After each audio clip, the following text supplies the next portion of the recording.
Well, welcome back, everybody.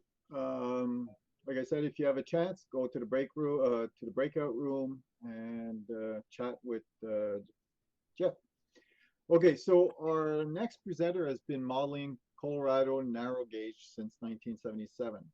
First in HON3 and then in SN3, and is well known for his contests modeling, having twice won Best of Show awards at the Narrow Gauge Convention in 1990 and 2000. Ken's layout has have been featured in the Gazette, SN3 Modeler, RMC, and Model Railroader. And he is MMR 119. Since retiring in 2008, Ken lives in the Tulsa, Oklahoma area with his wife, Margaret, where he is working on the latest edition of his Sn3, Pandora, and San Miguel. Yeah, I got that right? Close. Okay, so please welcome, sorry, I forgot. Please welcome Ken Ehlers.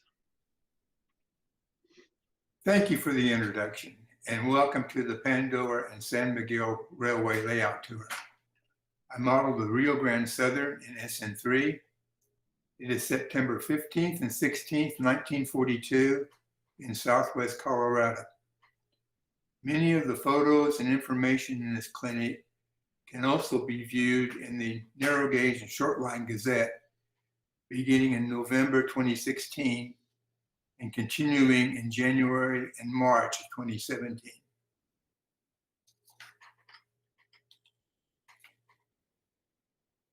The Rio Grande Southern ran 162 miles from Durango to Ridgeway, where it interchanged on both ends with the Denver and Rio Grande narrow gauge.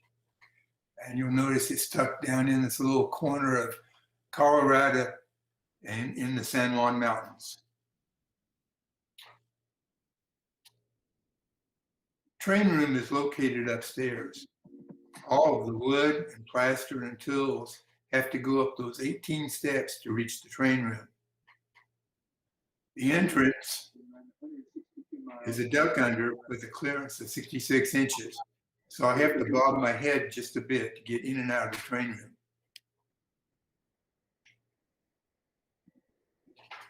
This is what you see as you enter the layout. The plan is a walk-around design, so there is no place where you can stand and see the whole layout at one time. The aisles range from 30 to 48 inches wide. Things look a bit confusing, but this will clear up in a bit.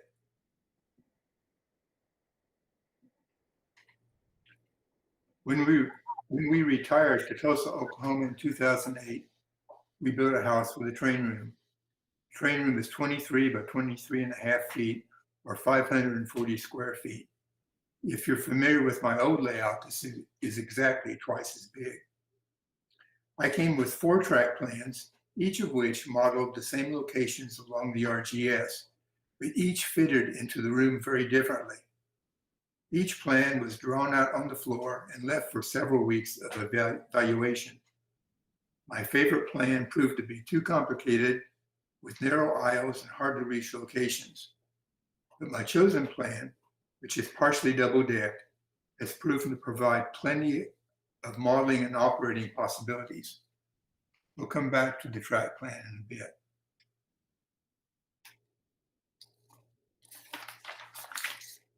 Because I've built several layouts, some people seem to believe that this layout just popped into being. No, not at all. Here's what it looked like in the beginning. The lower level bench work is L-girder, which allows the fascia to flow gracefully around the room. About half the room is double-decked. The upper level is simple 1 by 2 inch framing, supported by steel L brackets that are bolted directly into the wall studs. These brackets were installed upwards so as not to interfere with the lower level backdrop.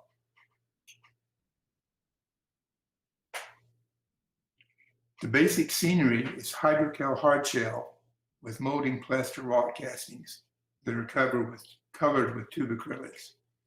The hard shell is built up over piles of crumpled up newspaper. This is covered with strips of newspaper dipped into soupy hydrocal.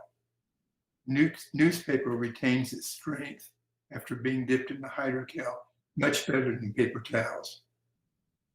The backdrop photos were taken on September 15th and 16th along the RGS right-of-way. The small plastic buckets were used to haul plaster from downstairs rather than trying to lift 100-pound bags up the stairs.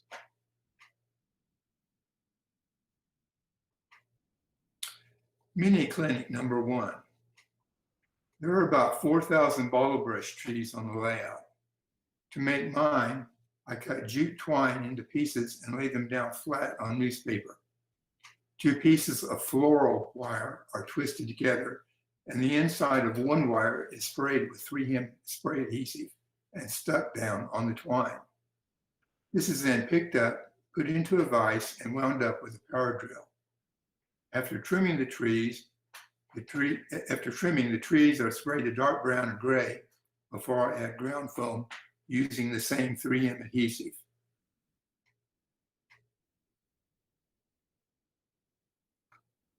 Now let's take a walk around the layout. We'll begin at Ridgeway, and then we come around to the San Miguel River and Bilk, Vance Junction, Pandora, Butterfly and the Butterfly Trestle, Ophir, the Matterhorn Mill, Highline, and then we cross over the Duck Under, and we are on this side over here with Lizard Head Pass and Burns, which is the last town before we get to Rico. Rico has access from both sides.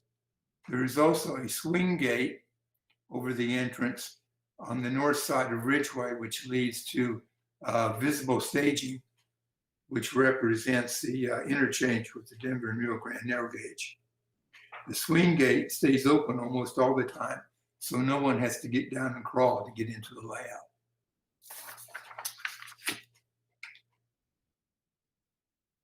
So following the same order, we'll begin the actual tour of the layout. This is Ridgeway. I like lots of junk and clutter. I vary the colors and textures to build up the detail. If it doesn't look quite right, I just add more junk. The ground cover is decomposed granite from Colorado. The lumber mill is a 3-inch false front building that was built from a 1976 model railroader article.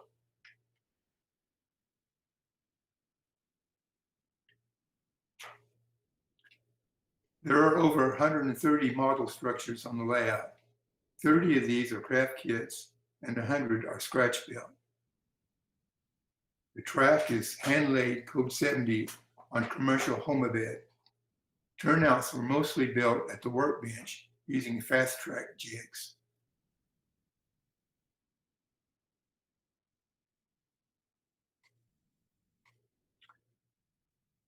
The roundhouse is a Bantam Model Works kit, which has very nice brick and stonework.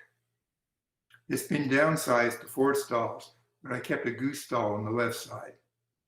The turntable is a diamond scales model and is 64 feet long to handle the K-27s. Track plan has been redrawn as a one-line diagram to make it easier to see how things fit together. The red arrow indicates where we're looking. The layout was conceived as a large switching layout, and you can see that with the one-line diagram.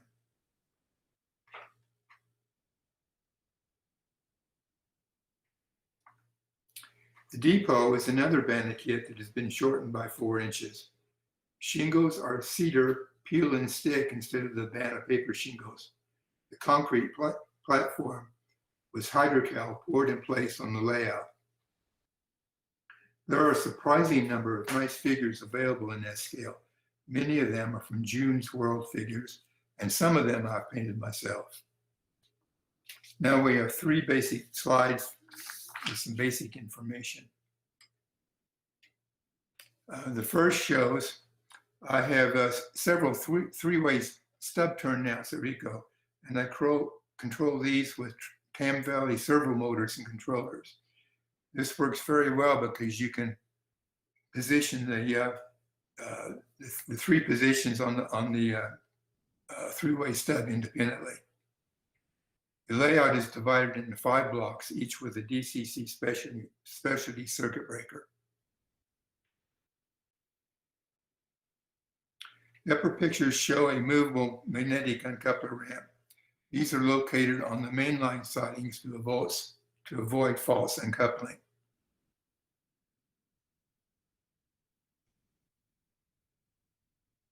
Before any of the cars or rolling stock run on the layout, they must go around a 24-inch test track.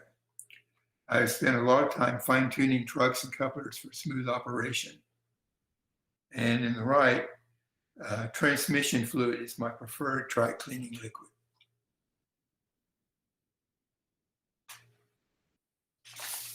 Now back to the tour. The Brunswick bar is a rags to riches kit. The vehicles are from PBL and Railmaster. The many signs add color and texture to my structures and can be downloaded from the internet. The many weeds are from woodland scenics. The woodland scenic grass of various colors has been mixed together.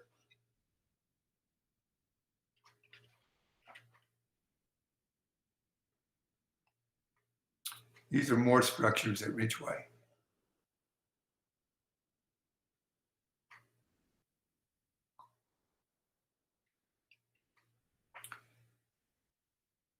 This is along the San Miguel River. In this particular photo, as well as a number of other photos we're looking at, the layout, backdrop, and clutter have been cleared away so that we don't have to look at the bench work from the top or the wiring or the switch machines hanging down. And all of this has been cleared out in Photoshop with a new backdrop picture added. The water is a mixture of Envirotex, Mod Podge, and various glossy varnishes I had on hand. The river at this location is about 20 feet long.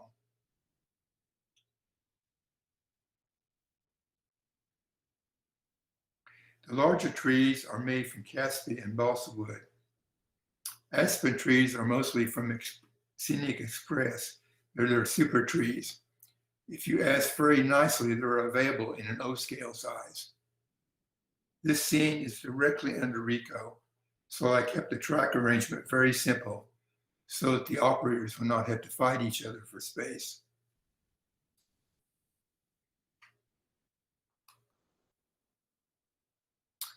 We are now at Primrose. The ore bin is a Crystal Rivers kit.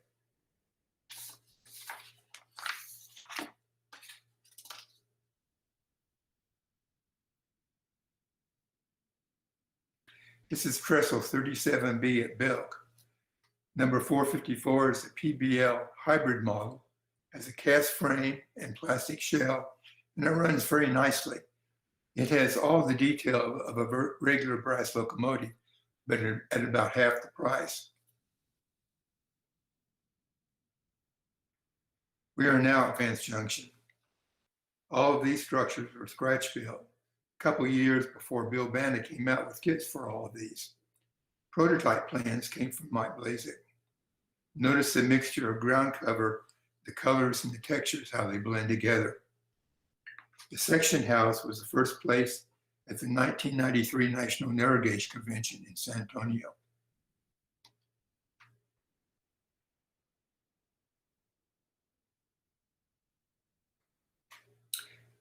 Small structures and trestles add almost as much interest as the bigger models do.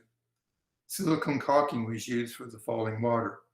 It took me a couple of tries to get this done before it looked fairly decent.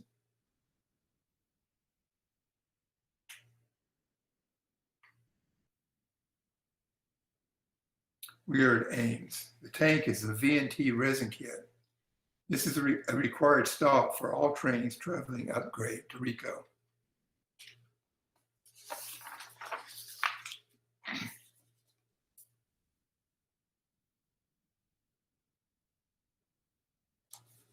Scenes from an operating session.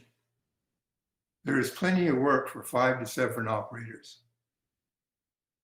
Typically, the only narrow gauger in the group is the one that's doing the rail fanning. The two crews at the bottom have finally gotten their trains past each other. I suppose that's why they're smiling.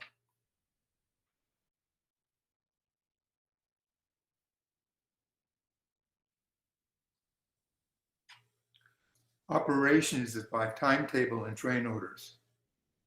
On the schedule, the time is real time, but it does not matter since, like the prototype, the trains always run late. The timetable tells the operators who and where they have to meet, and that's why it is color-coded. There is normally no interaction with the dispatcher.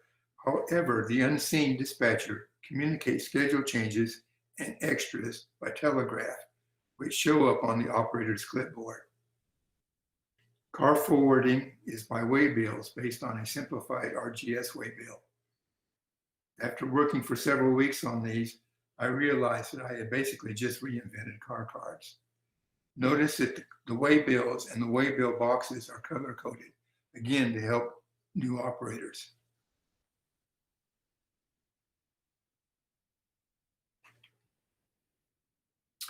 We are now at trestle 45A at Ophir. This trestle has also been shortened a couple feet to make it better fit the space.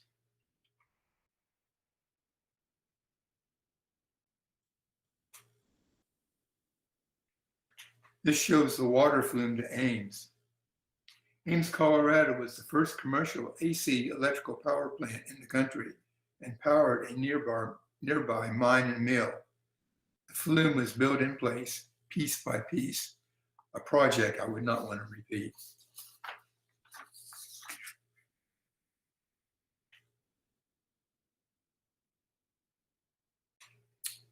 We are now at Ophir. The Alta tram house is covered with Campbell's corrugated aluminum. This has been treated with Archer's etchant and weathered with acrylics and shocks. The beautiful Ophir General Store in the background was built by Lynn Wickersham. Thanks, Lynn.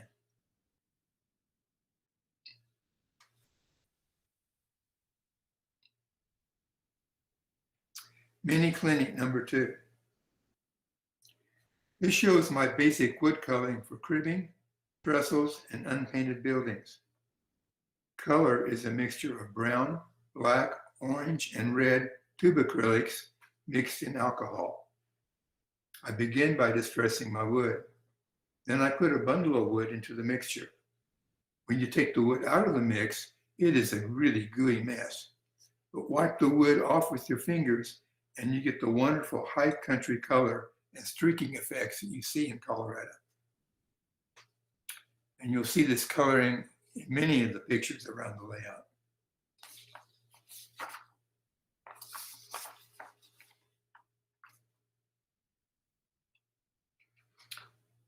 This trestle 45B, number 271, is a Railmaster white metal kit. I've had very good luck using GB weld epoxy on models that couldn't be soldered.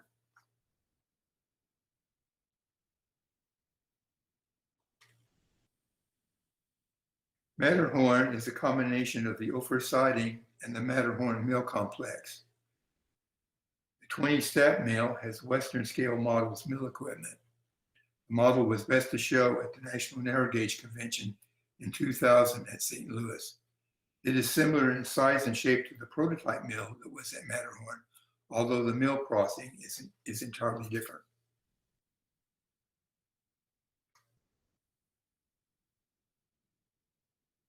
Here's the mill's interior with its mill equipment and its board-by-board construction.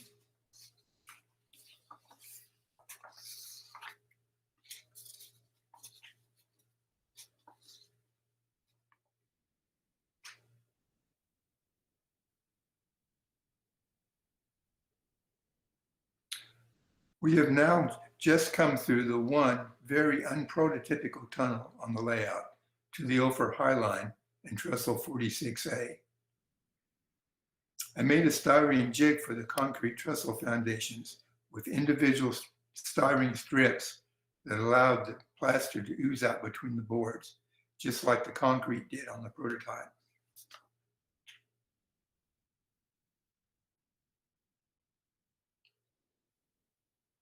This shows trestles 46A and 46C with a typical short train.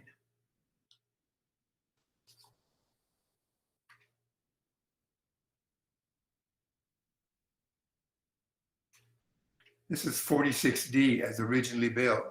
The trestle again was shortened by leaving off several bents to better fit the space. Plans for the Howe trusses and trestle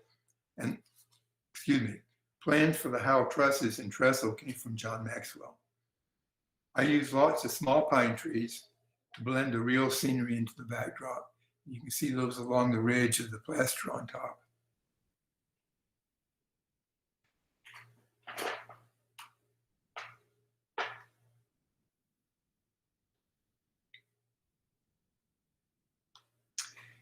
The RGS story, volume 2, shows a photo of a small sawmill built at the Lizard Head Y. The mill probably only lasted at this location for a year or two before being moved to a new location. My model is based on articles by Jack Work in the 1968 Model Railroader. Low-scale sawmill equipment from Sierra West completes the model.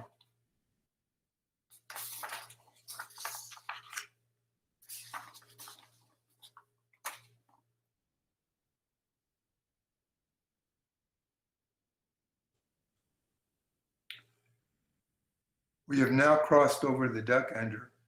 We are at Lizard Head Pass on the upper deck above Ridgeway. The small buildings are from Building and Structure Company, and they have new shingles like many of the other kit buildings on the layout. By 1942, most of the snow shed had fallen down or burnt down, so that only a small portion of the original shed needs to be modeled. Pictured here is part of the real backdrop at Lizard Head.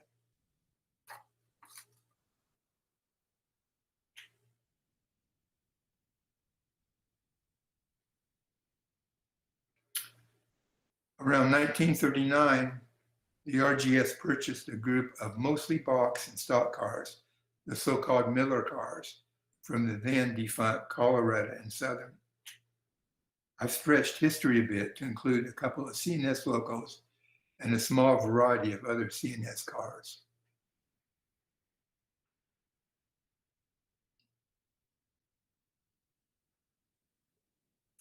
We are now at Burns. This was the last stop before coming to Rico. The gas station was modeled after plans and photos by Chuck Doan. All of my locos have Tsunami decoders and lights. Gooses and some of the locos also have current keepers. I am running my Digitrax on the HO setting, which gives about 14 volts on the track and allows the current keepers to charge up and work properly.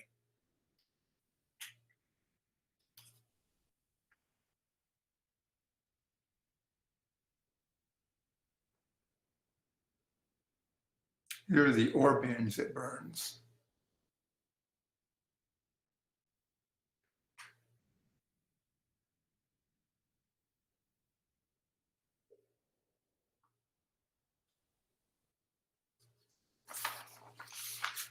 We're now at Rico. The engine house is a Hydrocal kit by Jim Wild. It was built full length, but only models 2 of the 3 stalls. Most of the rolling stock are craft kits with a few scratch-built cars. The silver Connex tank is only one of 4 brass cars on the layout. The water tank is another Crystal Rivers kit. It was modified to match the prototype tank at Rico.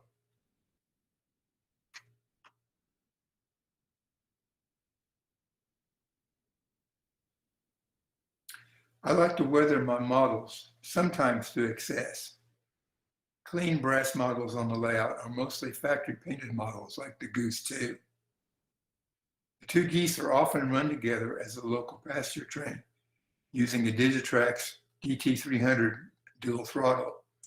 This is always a challenge for a new operator to get all the buttons pushed in the right order.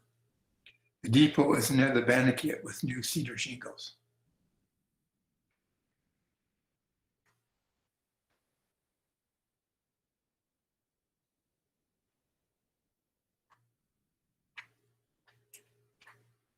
Here are 2 views of the same location.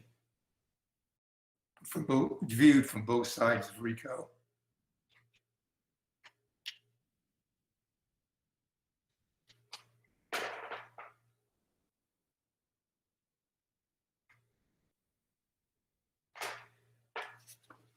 The hotel was scratch built based on the familiar Thomas York O-scale kit. A different Tom, a local modeler who has operated many times on the layout, is yet to notice that he runs a local barbershop. The little blue house was built from plans by Joe Crea in the book Structures of the Early West. The house was originally located in Silverton. The shed was once a bicycle shop in Telluride.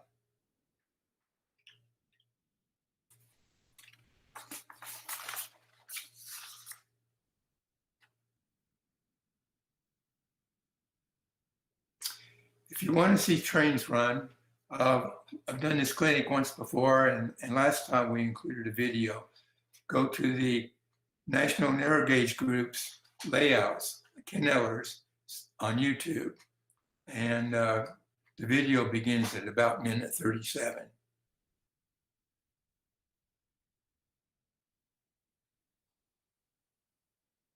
And we come to the most important slide of the presentation, a shameless plug. We're doing a joint convention, including the Mid-Continent region, the Lone Star region, and the Indian Nations division here in Tulsa. Please take a look at the website. It's 2021tulsaunion.com. The convention is going to focus on clinics. We've got a good group of clinicians coming, model contests and layouts. For the layouts, we're going to have both tours and operating sessions. And note that most of the layouts included were part of ProRail in 2019. So I look forward to hearing some of your questions and hearing what you have to say as we come to the end. Thank you all very much. Thank you very much, Ken. You've got a beautiful layout. Just a quick question like that. How long did it take to do this layout?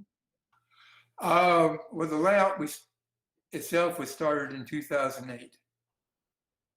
And it progressed fairly rapidly.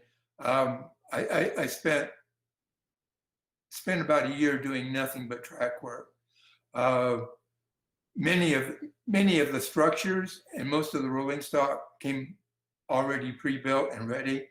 I had spent the previous 8 or 9 years building things to be used on this layout, knowing that I was going to retire eventually and have a larger layout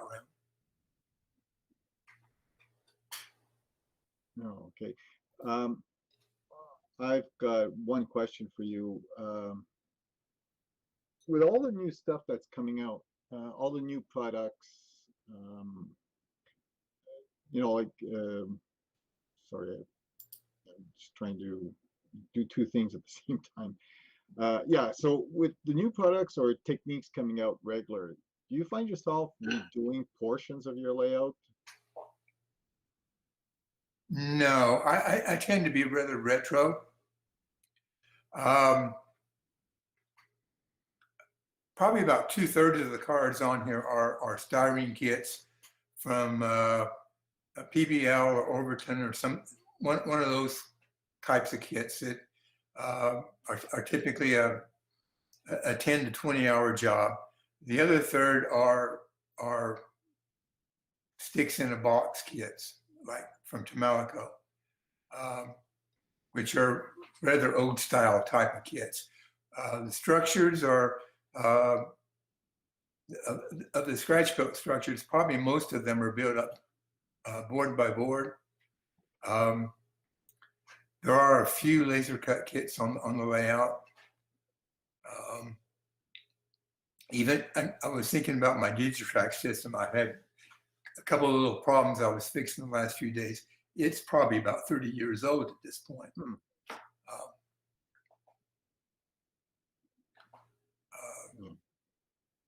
About the newest things on there that people might think of as being new are probably the Tsunami 2s. And I think those are probably 3 or 4 years old now, if I'm remembering right. I was thinking more like also your scenery, for example. Um, like for example, there's I've seen stuff from his name was Martin Wilberg. Um, like different scenery stuff, trees or bushes or um, static grass and things like that. Is it something that you could redo, or like it doesn't really matter? Oh, you think you want to redo it all? No, no, no, no. Remember that famous saying that No, your layout the never. commercial products are nice, but like I mentioned earlier when I talked about bottle brush trees, there's about 4,000 of those things on the layout. If Mhm. if you go to some of the commercial products, you're looking at $1 or $2 or $3 a tree. Uh, that gets to be expensive. Um, all of the dirt and rock you're seeing is real dirt and rock from Colorado. It has been, some of it's been crushed up and sifted and mixed together, but it works better than anything else that's available commercially. Um, I use the real rock and dirt for my ballast too. When you wet it, it doesn't float off and drift away somewhere. It stays put. Yeah, I've noticed that. I mean, it's really nice what you've done. It's just that famous saying, your layout is never finished. So I was wondering, is it because people redo stuff, that because of new stuff that came out or new techniques, for example? Um, Not necessarily where you have to buy stuff, but just techniques or No, no. this is my last layout, and it's been done for about the last 3 or 4 years. Uh, about the only thing I'm doing now is adding a car every now and then, and fixing things that the operators stick their fingers into. Okay, it's really enjoying the layout now. Pretty much, yes. Yeah. I've always been basically a builder. I like building things. Um, the operations part of this has come. It's been kind of a late sort of thing, but it's been spurred by the fact that all of the serious modelers here in Tulsa are operators. Most of the other layouts were designed from the very beginning to be operating layouts. So I kind of had to join the group or just be ostracized. Can you remind us what's the size of your layout again? It's September 15th and 16th, 1942. I've always liked Colorado in September. If you look through the pictures, you will see the aspen. Some of them are green, some of them are yellow, some of them have changed to a reddish orange. That all occurred within those 2 days. 1942 is really a neat time because both the Denver and Rio Grande and the RGS are right in the middle of doing relettering all of their equipment. So that means instead of having 2 lettering styles, you can have 4 lettering styles. The other thing that's really neat about 1942, you're right in the middle of World War II. Rumors persist that materials for the first atomic bomb came up from along the RGS right away, down around vanadium. So that adds a historic interest to the layout, I think. Yeah, it makes for a good talking point. But going back, what's the size of your layout? It's 23 by 23 and a half. That's a good size. So let's see if we've got more questions here. Gorgeous layout. Um, Great presentation.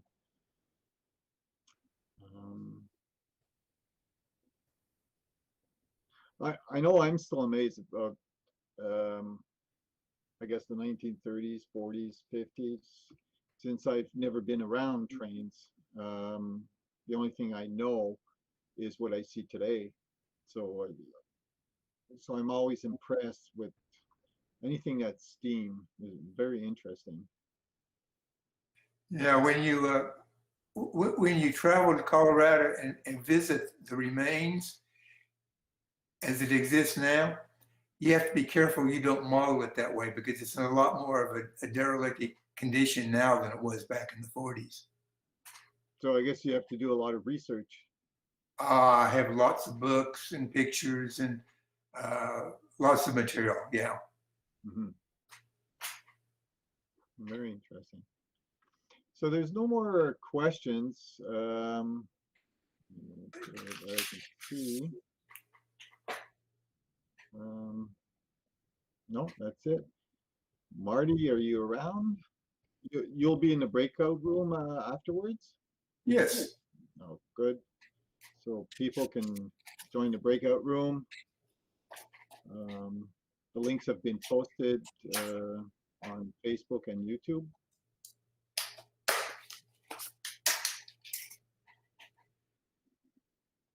Yeah. Brad?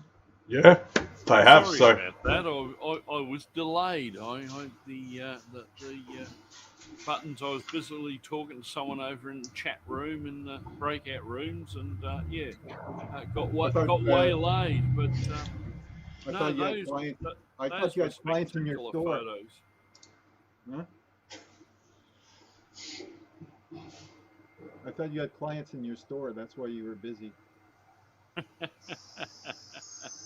I was busy doing a model behind me, but anyway. so how's the breakout rooms going, Martin? Before we farewell Ken, and I'm sure he's going to jump over there and answer any questions that everyone's got.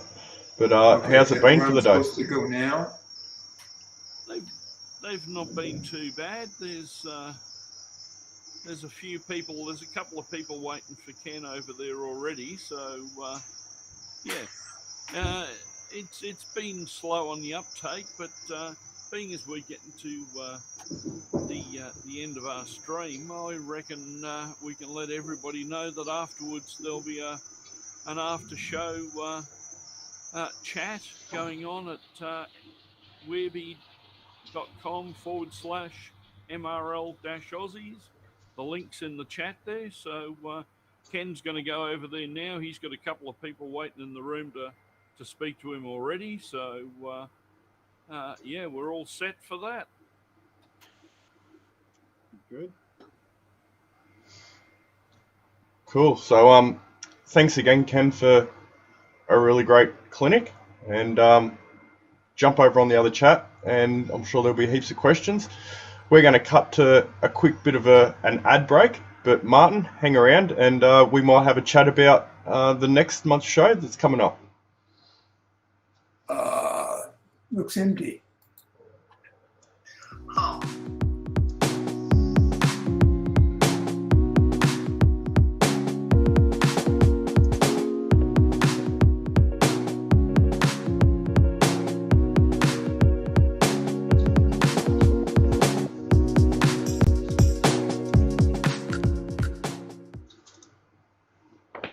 Hey, this is Tony Cook. I want you to do a couple of things for me here real quick while you're watching and enjoying this NMRA channel. Subscribe, like, and click the bell icon. That's 3 things. How many things did I say? Well, do these 3 things for me, and then you'll always keep up to date with all this fun stuff on the NMRAX. Thanks for watching.